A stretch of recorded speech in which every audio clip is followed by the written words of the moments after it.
সমাজ করেছেন ব্রাহ্মণপাড়ার গণমানুষের নেতা আমাদের জসিম সাহেব বক্তব্য দিবে, মানুষ চলে যায় কিন্তু হাজী মোহাম্মদ জসিম ভাইকে কথা বলার জন্য অনুরোধ করছি।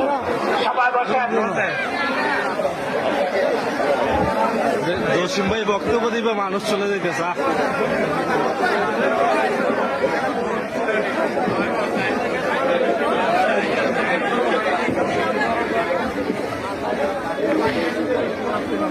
বিসমিল্লাহির রহমানির রহিম।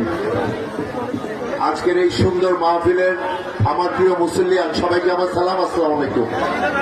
আজকে অনেক খুশি, একটা সুন্দর মাহফিল এই অ্যারেঞ্জমেন্ট যারা করেছেন আমরা অত্যন্ত আনন্দিত। আমাদের প্রিয় নেত্রী, দেশ নেত্রী বেগম খালেদা জিয়ার জন্য আপনাদের কাছে দোয়া চাই। আমার মা অসুস্থ, আমার মায়ের জন্য দোয়া চাই। আর আমরা যাতে সবাই মিলেমিশে ঐক্যবদ্ধভাবে আমরা শান্তিতে থাকতে চাই, সবাই আমার জন্য দোয়া করবেন। আসসালামু আলাইকুম সবাইকে।